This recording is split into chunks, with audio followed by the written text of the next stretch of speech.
E aí, galera, sejam muito bem-vindos a mais um Arena Cast, o podcast do Arena Jovem. Tá chique! Eu sou a Raquel Amaral. Eu sou a Carol Gomes. E eu sou a Beatriz Brum. E estamos aqui no início de um novo ano, tempo de pensar em propósito, em quais projetos nós teremos para esse ano. São muitos, né? Que tem gente que acumulou os do ano passado. Exatamente, tá com sonhos pendentes aí. A gente vai falar sobre isso nesse podcast. E estamos com um convidado ilustre. O cara é Duvido fera. vocês adivinharem. Ele é pastor da Sara Nossa Terra, da sede internacional. Jesus. Deputado distrital, já está no seu segundo mandato. Ele é vice-presidente da Câmara Legislativa. Querem mais? Vamos falar mais. Mas Ele é esposo, ele é pai de 3 filhos. Não queria dizer não, mas tem uma filha dele que chama Bia, né? Não sou eu, Ai, meu mas Deus. Bias são especiais. Oh, meu Deus. Quer mais? Quer mais? Fala mais, Carol. gente, ele é formado em gestão pública. E além disso, ele tem 4 pós-graduações. É isso, 4! Não Tá é bom pra só você? uma Arroba. ou 2, não são 3, são 4 pós-graduações. E ele começou lá no movimento estudantil em 1995. Meu A Deus. gente nem tinha nascido ainda. A gente Eu aqui tava lutando. A minha tinha um ano. Gente, E a gente aqui lutando pra terminar a Eu faculdade. tava aprendendo a andar Exatamente. e ele já tava Já tava. defendendo a política. Querido, e nada mais nada menos que Deputado e pastor Rodrigo Delmasso. é isso, galera. Exatamente. E aí, estão preparados? Eu não sei se eles estão preparados. Vocês estão? Eu acho que não, porque Já vem pega o muita papel coisa e a boa por caneta aí, pra hein? você anotar. E ó, 1, 2, 3 e... Roda a vinheta!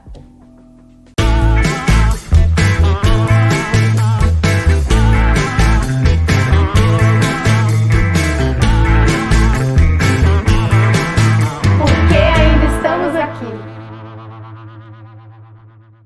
Seja muito bem-vindo, pastor e deputado Rodrigo Delmasso. É uma honra tê-lo aqui conosco para conversar um pouquinho, né, gente? Exatamente. E nós, Privilégio. nós queremos começar perguntando para o senhor quando é que se deu o seu interesse pela política. Bem, primeiro, tudo bem com vocês? Tudo Bom. bem. Vocês estão falando que a honra, mas a honra é a minha, tá, gente? Eu amo esse espaço. Bem, meu interesse pela política veio quando eu tinha 14 anos de idade.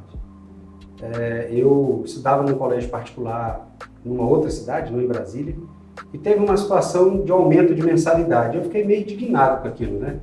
Porque minha mãe é assalariada, a gente só tinha pouco dinheiro, enfim. E nisso, o que eu fiz? Eu acabei juntando aquelas lideranças de classe, né, os representantes de classe, para fazer uma reunião e expressar a minha indignação em relação a esse negócio do aumento da mensalidade. Então foi aí que começou a revolução na sua vida. Aí a gente fez a reunião, foi na direção bem, conseguimos não aumentar a mensalidade, que bom, né? Graças a Deus, assim, foi uma coisa interessante. E daí eu comecei a perceber que a gente não deve ficar calado quando a gente se indigna com alguma coisa. E que muitas pessoas engolem a sua indignação, mas elas precisam de ter uma voz, ou alguém que lidere aquilo. E quando você toma a frente, você encontra muitas pessoas que acreditam no que você acredita, só que tem medo de expressar, porque eles acham que a sociedade vai julgar elas diferente. Então foi 14 anos de idade, eu comecei a fazer esse movimento na escola, aí entrei no movimento estudantil, cheguei a ser vice-presidente da UNE, da União Nacional de Estudantes, enfim. Aí me filiei a um partido político, fui secretário-geral da Juventude Nacional desse partido, participei da formação do Plano Nacional de Juventude, e aí vai. Olha Desde aí. cedo, hein? Presta Nossa. atenção, né? Vai que tá acontecendo alguma coisa aí na sua escola, você que tá na escola. É verdade. Tá, pode estar começando seu chamado aí, Na você nem faculdade, sabe, né? na Exatamente, faculdade, é. verdade. Pois é. Apresentar os outros. E já entrando assim na parte do cristianismo, naquilo que a gente vive, como é que você vê essa influência do cristianismo na história da política? Eu, na realidade, eu vejo o seguinte, primeiro que essa influência vem muito lá atrás. Eu não sei se vocês sabem, mas o primeiro movimento no mundo que defendeu a escola pública gratuita e de qualidade foi o movimento da Igreja Protestante. Martinho Lutero, quando ele fez as suas teses, que foi o nosso pai, vamos dizer assim, o pai da Reforma Protestante, ele também defendeu que as escolas deveriam ser escolas públicas e gratuitas. Então, toda essa defesa da escola pública, gratuita e de qualidade, eu tenho orgulho em dizer que nasceu com o movimento protestante, que é o movimento no qual nós fazemos parte. Segundo ponto, O movimento de defesa dos direitos humanos, que é respeitar o próximo como a ti mesmo, vamos dizer assim, né? Começou dentro da igreja evangélica. A Carta de Direitos Humanos, que foi escrita e foi promulgada pela ONU, foi escrita por um pastor. E aqui eu quero dizer um outro ponto. A maior referência no combate ao racismo do mundo foi o pastor da Igreja Batista, quem liderou o movimento de combate ao racismo nos Estados Unidos, que foi o pastor Martin Luther King. Então, assim, a igreja participa da política há muito tempo. Qual foi o problema?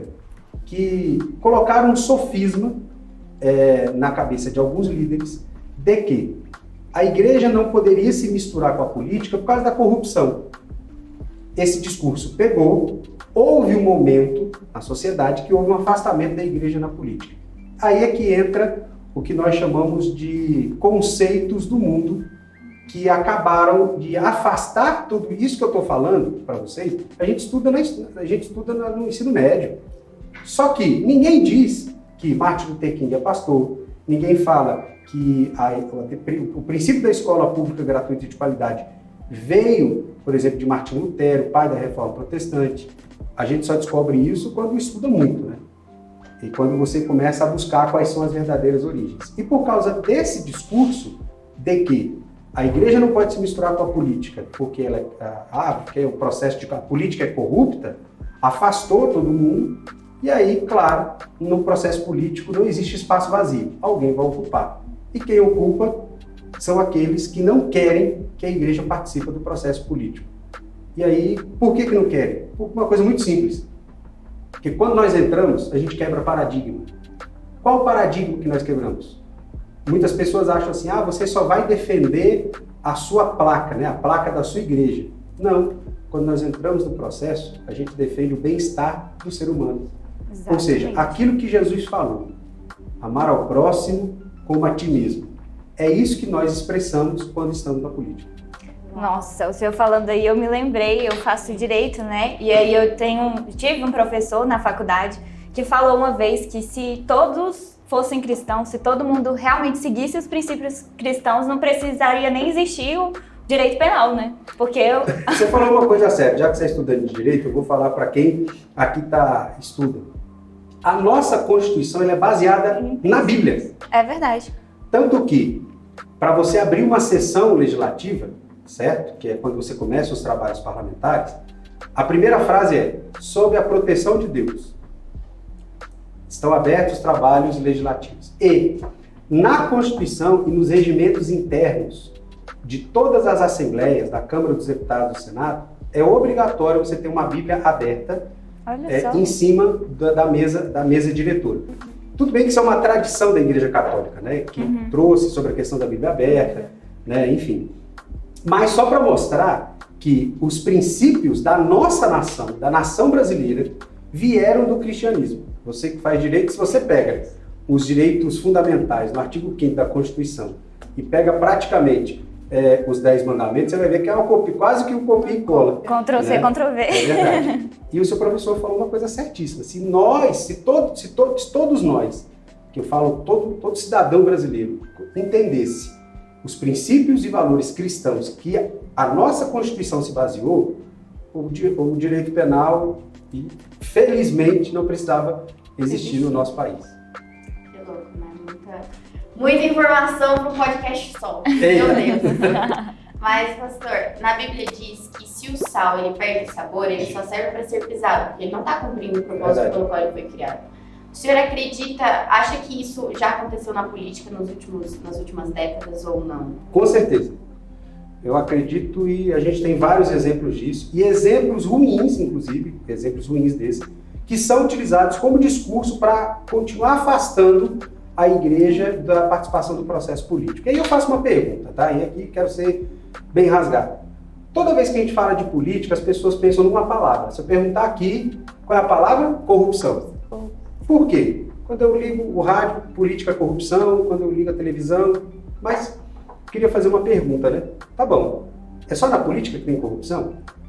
Será que a gente no dia a dia não tem atos de corrupção impensados? Como, por exemplo, aqui eu acho que todo mundo estuda, né? Eu até falo isso muito no meu exemplo, mas tem uma situação que eu tenho certeza que aqui nunca ninguém fez, nem você que está assistindo a gente, você não fez, mas você tem um amigo que fez, eu tenho certeza disso. Eu tenho certeza. Já não tô nem pensando o que é. Quer colar na prova. Não, a gente... Não. Você, olha só, colar na prova é crime, você sabia? Está isso previsto no Código Penal, sabe qual é o crime? Apropriação indébita de propriedade intelectual. Pena de 3 a 5 anos de cadeia.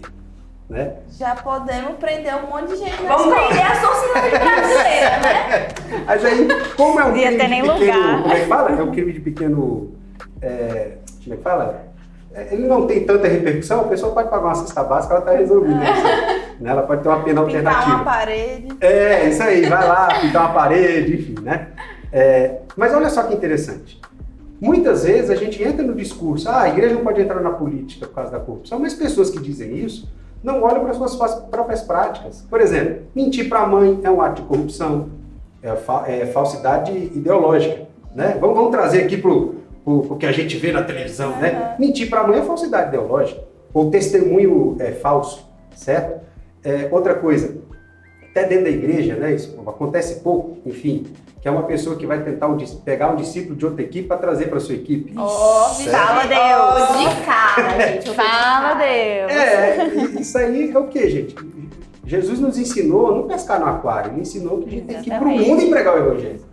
Eu não preciso pregar o evangelho dentro da igreja. Dentro da igreja, veio para os doentes, né? Exatamente. Tudo isso que eu estou dizendo são atos de corrupção. Então, assim, porque o mundo é corrupto, eu não vou ficar no mundo, eu vou ficar em casa trancafiado? Não. O que a gente precisa entender é o seguinte, para entrar na política lá, o processo é muito pesado. A pessoa precisa estar preparada, ela precisa saber de fato quem ela é, porque se ela tiver dúvida de quem ela é, um mínimo de dúvida, ela cai. E outra coisa, ela precisa estar de joelho no altar todo santo dia. Porque as propostas aparecem de diversas situações. Desde propostas descaradas até aquelas disfarçadas, certo? E que usam a sua linguagem, certo? Para finalizar isso aqui, eu quero contar um exemplo desse. Eu não estava como parlamentar, eu era secretário de Estado, e aí chegou um parlamentar, tinha colocado um recurso na secretaria onde eu era secretário, e aí ele chegou dizendo assim, não, eu queria abençoar o irmão. Vixe. Aí pegou e apareceu com uma bolsa, e colocou a bolsa em cima da minha mesa. Só não sabe se essa bênção era do céu ou era do lado. Não, falou que era abençoar uma oferta pro irmão. Colocou a bolsa em cima da minha mesa, assim, abriu. Na hora que abriu, diante de Deus, tava lá um monte de... Nunca vi tanto dinheiro na minha vida. Meu Deus. Pastor, você vai me dizer aqui que você mandou o cara se lascar, não sei o quê. Não vou mentir, não. Olhei para aquilo, pensei, rapaz, paga minhas contas, paga não sei o quê, paga minha dívida. Ninguém tá vendo. Olha o diabo falando, né? Ninguém tá vendo, você tá ali. Eu fechei meu olho, do jeito que eu estou fazendo aqui. O Espírito Santo me mostrou uma capa de jornal, uma foto minha. E naquele momento veio um sentimento de desespero, porque logo em seguida, quando eu vi essa capa, eu vi a minha filha, eu não tinha o do Eduardo ainda, eu vi minhas 2 filhas. E a vergonha que elas estavam passando. Quando eu abri, eu cheguei para esse parlamentar, vou citar o nome para não expor, empurrei o negócio e falei assim, amigão, eu não trabalho desse jeito. Sai da minha sala. Uau. Se você não sair, eu vou ter que chamar a polícia. Sensacional. Tô toda arrepiada aqui. Aí eu te digo que pode falar, sério mesmo, é claro que você é tentado. Você passa necessidade, claro. E eu estava num momento muito difícil. Você se sentiu ali meio como Jesus no deserto, os 40 dias e o inimigo chegando tentando te dar a mão. Mas eu vou te falar, eu estava num momento muito difícil da minha vida, com muita dívida para pagar, por causa de construção, enfim. Mas você olha aqui e fala, resolveu meu problema. E olha o discurso, eu vim aqui para abençoar o irmão. Amém. Podia falar, glória a Deus. Deus podia falar, de bênção. Deus enviou, enviou. Exato. Enviou. Também vai enviar para outro lugar. Enviou. Quem enviou, na verdade, foi o cão. Foi. Eu conto isso, gente, para dizer o seguinte. Isso demonstra, não só esse testemunho, mas diversas pessoas que estão na política e que não fazem isso. Isso demonstra o seguinte, que A política, não é a política, né? O mandato ele passa. Ele tem o início e um fim. Mas seu chamado não. E o que vale mais? Né? O poder, ele é efêmero. Um dia você está lá em cima, tal. Quando passa, você cai. Você volta quem você vai ser, quem cidadão comum, né? Mas o seu chamado não passa. E aí eu faço uma pergunta, né? Qual é o valor do nosso chamado? É isso? É o poder? Eu digo, meu chamado não tem preço. Porque tudo aquilo que eu fizer, eu não pago aquilo que Jesus fez por mim, aquilo que a igreja fez por mim. Não pago, esquece. Então, estar na política faz parte do chamado, certo? E é isso que a gente precisa entender. Quando a gente está no chamado, a gente precisa ter o seguinte princípio. Primeiro, Deus vai suprir as nossas necessidades. Porque o chamado é dele. E ele vai suprir. É mais ou menos o seguinte, Abraão, vai e anda aí, ó. Vou te mostrar a terra. Tá bom, onde é que é? Eu vou te mostrar. Anda aí. Só vai. Só vai agora. Mas onde é que é? A pá anda. Né? Como dizem os bispos aqui na igreja, o lugar da nossa proteção é debaixo da nossa missão. Nossa missão, exatamente. Isso, eu vou te falar que isso é a maior verdade do mundo. É a maior verdade do mundo. Se a gente sai, dá uma desviada da missão, esquece. O diabo tá prontinho para te dar uma porrada. É verdade. E vou lhe ser franco. Na política, isso acontece, parece que é exponencial. Porque todo dia parece uma proposta para você sair do chamado. Parece alguém falando. E se você não tiver convicção de fato de quem você é, da onde você veio e qual é o seu chamado, esquece. Aí sim você cai. Passo. Perdão. Mas é que eu queria fazer uma pergunta fora. Como o senhor teve estrutura emocional para lidar com a política? Porque eu vivenciei algo e foi para mim chocante as pessoas afrontarem tanto assim. E como o senhor precisa ter muita estrutura emocional para poder lidar com isso? Vou lhe falar o seguinte. Graças a Deus pela Sara Nossa Terra, porque eu não tinha essa estrutura. Como eu falei, eu me converti, eu estava fazendo política, eu não tinha essa estrutura. Eu era um cara muito briguento. Eu revidava mesmo. Eu ia pra cima. Né? Eu não levava desaforo pra casa. O senhor tá falando de outra pessoa, não parece ser o senhor. Ninguém Nossa! Essa carinha de paciente, mas essa numa classe Não. que, meu Deus. Carinha de plenitude. eu ia pra cima mesmo, não levava desaforo pra casa. E vou lhe falar, Bispo Rodovalho e Bispo Lucas foram quem me esticaram nisso, né? Porque eu era igual o Pedro. Meu irmão, falava mal, ia pro pau, ia pra cima. Assim, como eu sou magrinho, né, fraquinho, não ia brigar, mas ia por discussão, né? Eu ia pro debate. Na política eu era assim, eu aprendi ganhar e vencer no processo político no debate. Então eu me preparava muito para debater. Isso eu continuo fazendo. Só que eu deixei de ser, como é que diz, afrontoso, né? Deixei de ser afrontoso e mais pacificador por uma coisa muito simples. O nosso papel não é romper. O nosso papel não é quebrar pontes. As pessoas que estão na política, aqueles que não conhecem a Cristo, precisam ver Cristo em nós. E o Bispo Rodovalho me ensinou uma coisa. Toda vez que acontece uma situação dessa, faça uma pergunta. Como Jesus agiria? Uau! E toda vez que acontece uma situação que me afronta, eu faço essa pergunta na minha mente. Como Jesus agiria? E o Bispo Lucas me ensinou a aguentar a pressão, aguentar as pressões que vêm de fora, certo? E toda vez que aparece uma situação dessa, ele me ensinou a fazer leituras, o Bispo Lucas me ensinou a fazer leitura de que aquela pessoa quer. Uhum. Ele é fantástico, o Bispo Lucas é fenomenal nisso, é sério mesmo. E toda vez que Você não faz só uma leitura natural, né? Eu não faço só a leitura assim do que ele está falando, não, eu começo qual é a intenção dele. O que tem por trás da pergunta. E nesse caso que você viu, cara, foi mais ou menos, eu consegui fazer uma leitura. E no final de uma reunião que a gente estava fazendo, eu fui lá, sozinho, nessa pessoa, olhei no olho dela, certo? E falei do amor de Cristo para ela. Eita. A partir dali, ele diminuiu. Quebrou. Não é que ele parou os ataques. Ele diminuiu. Mas Jesus agiria assim. Jesus agiu assim com quem perseguiu ele. Gente, se Jesus salvou, ele olhou, por exemplo, para aqueles que estavam batendo nele e falou: Pai, perdoa porque não sabe o que fazem. ir para um debate desse e você perder o coração da pessoa, porque o que mais importa para o nosso Deus são as almas. E nós não podemos ser pedra de tropeço para que essas almas se percam.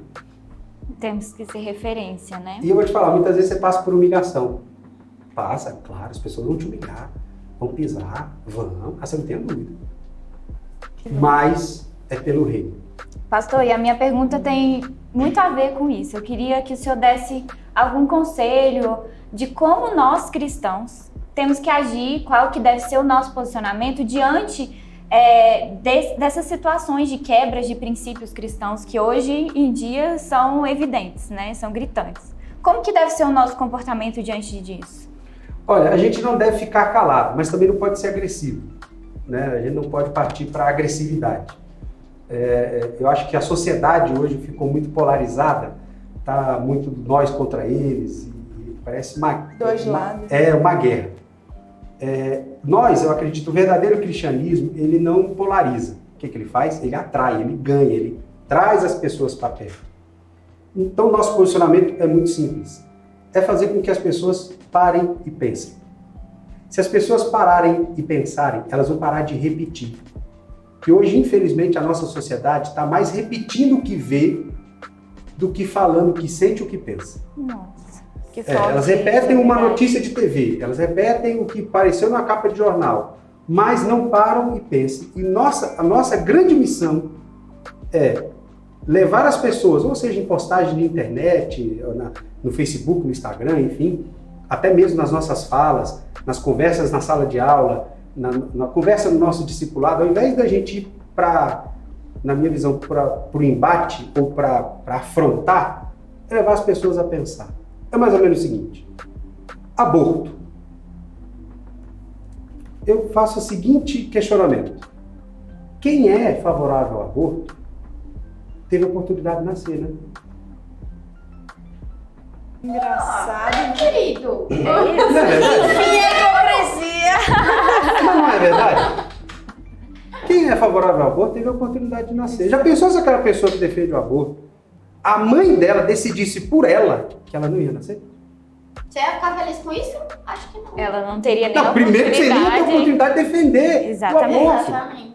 Então, assim, muitas vezes é pegar essas hipocrisias, vamos dizer assim, mas fazendo a pessoa pensar, refletir, falar, pô, é verdade, né? A pessoa ela nasceu, pô, é verdade. Às vezes as pessoas ficam defendendo algo pela demanda, ela nem sabe por que ela está fazendo aquilo. Verdade. Uma vez eu peguei uma pessoa que defende a liberação indiscriminada das drogas, né? Não, tem que liberar mesmo e tal, porque começou com um discurso que a liberação das drogas em relação à saúde pública. Eu falei, claro, vamos liberar. Aí eu fiz uma pergunta para ela. Me dê um exemplo de um país que liberou. Holanda. Eu falei, pô, show de bola. Como é que está a capacidade produtiva da Holanda? Capacidade produtiva? Quem que produz no país? São os jovens. Como é que está lá? Não sei. Veja e me responda. A pessoa viu na hora lá no celular, que você não precisa mais voltar, viu no celular. A Holanda, ela importa mão de obra. Porque os jovens de lá estão todos comprometidos por causa do uso das drogas.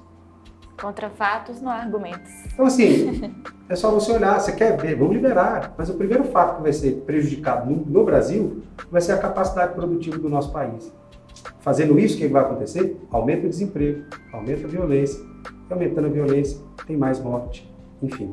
E para finalizar, teve uma pessoa que falou assim, as igrejas fazem mal à sociedade, porque elas, como é que pode dizer, elas alienam, isso, obrigado.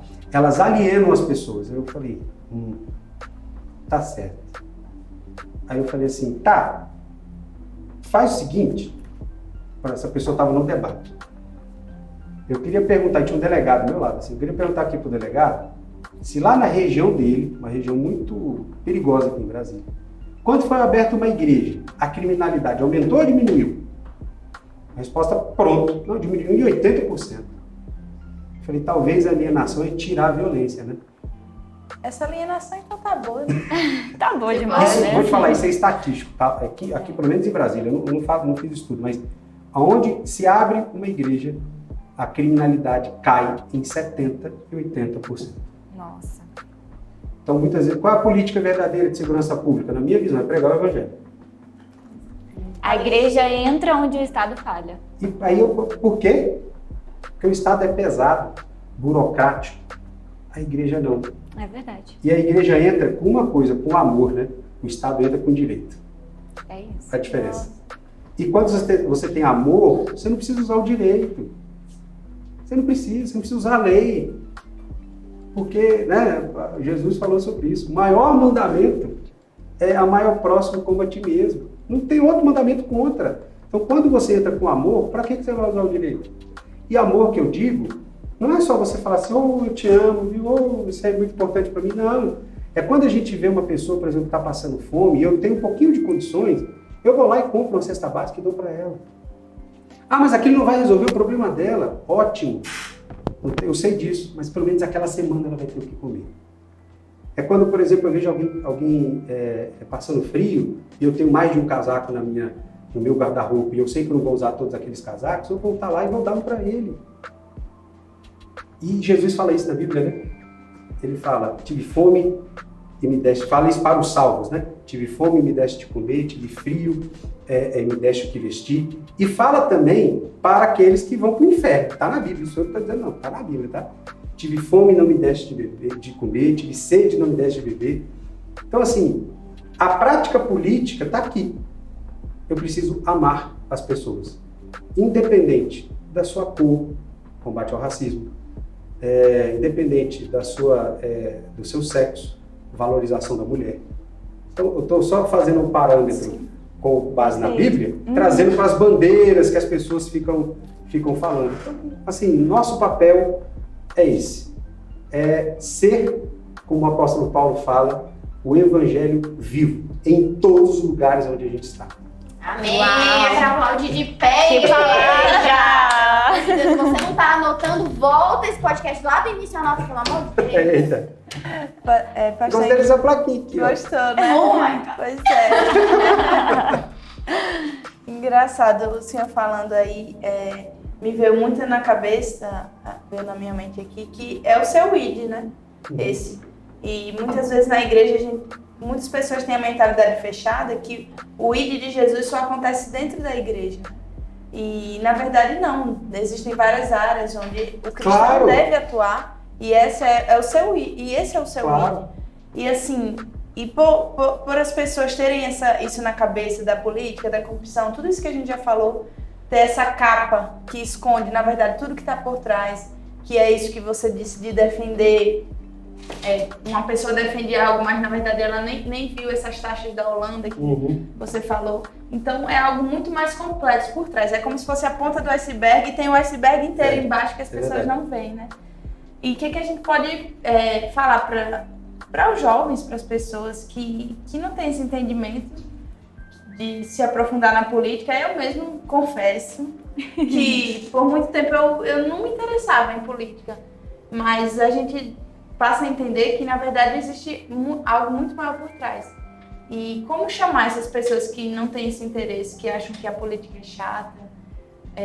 Que é a grande maioria. Que a grande maioria, como é que a gente... Exatamente. Eu digo o seguinte, eu sou um vendedor de um produto que ninguém quer comprar. Exatamente, tem que ser um bom vendedor. Tem que Me ser convença.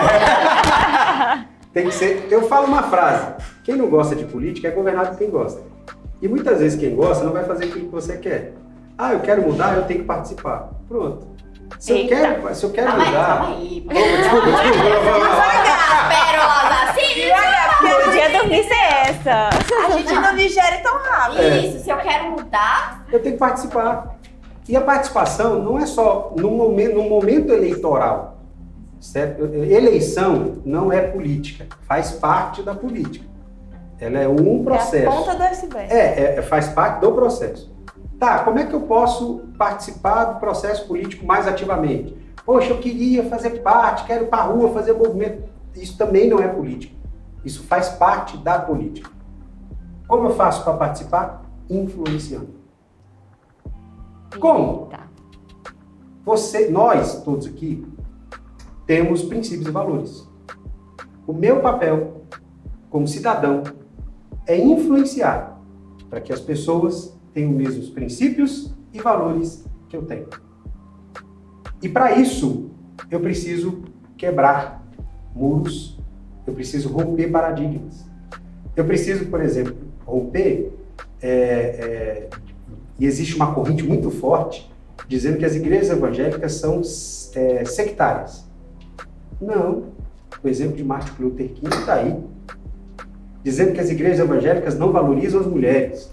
Não. Estão 3 mulheres aqui, ó. Certo? É verdade. Quando a gente começa a implantar esses princípios, a gente está fazendo nossa parte política, com base na Bíblia. Por exemplo, eu ouvi uma pessoa que fala assim, tem que liberar o aborto mesmo, porque tem um monte de mulher morrendo. Ou, por exemplo, não, tem que liberar o uso de drogas mesmo, porque vai aumentar a arrecadação do Estado. Ao invés de eu, tá doido, tá maluco, não sei o quê, então, levar os meus princípios. Em relação, vou falar mais uma vez, ao aborto. Bem, nós defendemos a vida, né? Por que eu vou defender algo que gera morte? Sobre as drogas, eu defendo que as pessoas tenham a sua capacidade mental, tenham liberdade de escolha. Uma pessoa que é viciada não tem liberdade. É verdade. Então, é isso. As pessoas entenderem que a política não é o processo eleitoral somente, não é uma manifestação somente, mas é influenciar. É influenciar. Com certeza você deve ter uma amiga sua na faculdade, que ou não veio para a igreja, mas você já evangelizou ela, com certeza. E quando você evangelizou, você falou da sua história, da sua vida, né? Mesma coisa para quem está estudando, já conversou com alguém na faculdade, porque isso arde dentro de nós. E além de evangelizar, é nós colocarmos os nossos valores, os nossos princípios, para que as pessoas não só acreditem, mas elas veem que aquilo é verdade. E aí entra o segundo ponto. Não sou eu nem você que vai convencer. É o Espírito Santo. Porque é ele que convence do pecado. Essa parte é muito forte, gente, porque quando a gente vai analisar, o pecado é quando eu prego o evangelho para a pessoa se converter. Da justiça, aqui a palavra justiça é a verdade. E do juízo. Então, quando eu coloco princípios e valores na cabeça de alguém, certo? Eu estou colocando a verdade. E como diz João 8,32, conhecereis a verdade e a verdade vos libertará. Eita. Então, essa é a nossa função, sabe? É verdade. Eu não tenho que botar uma camisa e tal. Pô, legal. Para quem gosta de militar, ótimo. Mas a política é no dia a dia. Nas pequenas atitudes, né? É no dia a dia. Eu defendendo a vida. Por que você é contra o aborto? Porque eu sou a favor da vida. Acho que todo mundo tem direito de nascer. A gente tem que ter conteúdo para falar para essas pessoas. Porque às vezes vem, eu particularmente, não entendia nada de política. Hoje eu tô aprendendo, né, no meio. Então, assim, se as pessoas vierem debater alguma coisa, a gente precisa ter conteúdo, estar preparado para isso. Não só no meio político, mas no meio evangélico, no meio cristão. Se alguém vem debater alguma coisa da Bíblia, nós precisamos ter conteúdo para isso. O nosso conteúdo é a Bíblia. Qual é o nosso problema? É que a gente espiritualiza muito. Se a gente tira, vamos dizer assim, esse misticismo e a gente traz para os princípios, você vê que tudo que eu falei aqui tem base na Bíblia. Citei um versículo no final, certo? Os meus discursos que eu faço na Câmara, todos eles são baseados nisso, mas não cito um versículo bíblico. É claro, por causa do ambiente também, né? Do ambiente. Muitas vezes quando você cita alguma coisa, a pessoa afasta. Tá querendo botar religião e tal, aquela coisa toda. Infelizmente existe isso. Mas o que nosso grande papel, isso a nossa igreja, ela é fantástica. Eu vou dizer porque, eu digo assim, porque ela nos ensina a influenciar. Essa é a verdadeira política. É verdade. É influência. Ou você influencia ou vai ser influenciado. Por isso que eu falei a frase, né? Quem não gosta de política é governado por quem gosta. Quem gosta, influencia. Por isso que eu vejo assim, abstenção. Né? Eu vi agora nas últimas eleições, muita abstenção. Muita. A minha visão, quem abstém está falando assim, você decide por mim? Dá um você cheque em branco, né? Então, faz o que você quiser. Agora, você não tem direito de reclamar se eu decidir errado. Jesus. Peraí, Abaladas. Que podcast. Pois é. A gente tá, tipo assim, Quem tentando diria? assimilar tudo isso. Quem entendeu? diria, acho que a Bia de 5 anos atrás diria pra de hoje. Quem diria que você ia estar triste porque o podcast de política está acabando? Exatamente. Olha aí. É verdade, pastor, nós queremos agradecer. Que momento precioso, né, Nossa, gente? ainda mais. Sara, nossa terra também é cultura, né? Assista e reassista isso daqui até você entender a Até importância. ficar gravado no seu coração. Porque foi muito poderoso esse podcast. Nossa, muito obrigada pela Aí sua eu que agradeço. participação. Eu que Foi- agradeço a oportunidade, ótimo. viu, gente? Que vocês abrem para a gente falar com o nosso público, né? Com a nossa igreja, com o nosso pessoal, com quem a gente lidar todo dia, como pastor, enfim, mas trazer esses princípios e que as pessoas possam conhecer de fato. Não ficar colocando na cabeça aquilo que a televisão coloca. Porque eu vou deixar para você que está vendo, eu vou deixar uma coisa bem aberta para você, tá? Sabe essas notícias que você vê? Todas elas têm algum interesse. Eu não estou dizendo que eu não assisto jornal, assisto. Mas sempre eu tenho a seguinte visão. Qual é o interesse com base naquela notícia? Certo? Porque toda notícia, e aí está aqui a nossa, não sei quem vai estar à direita aqui, né? Mas está aqui a nossa futura advogada. Todo fato tem duas versões. E 3, né? A de um lado, a de outro e a verdade. Será que aquilo que você está lendo é a verdade completa ou é a meia verdade? É isso. Pega essa. Fica aí, gente. Segura essa. Fazer isso sozinho. Às vezes era desse podcast que você precisava pra falar, nossa, é isso que eu preciso. Pra preciso quebrar entrar os na paradigmas, política. né? Isso, exatamente. A pessoa estava cega e agora você vê. E agora eu Então, vejo. enxergue. Ó Deus. Muito obrigada, pastor. Obrigada, Até a Miguel. Conte com a próxima, gente. gente. Obrigado a vocês, viu? É isso Mais aí. uma vez. Valeu. Obrigada. Chegamos ao fim de mais um podcast, mas você não precisa ficar triste porque nós temos vários conteúdos aqui no canal da Arena Jovem. Então não saia desse vídeo sem deixar o seu like e se inscrever. Ativa o sininho para receber as notificações. É isso, eu vou ficando por aqui. Um beijo e até a próxima.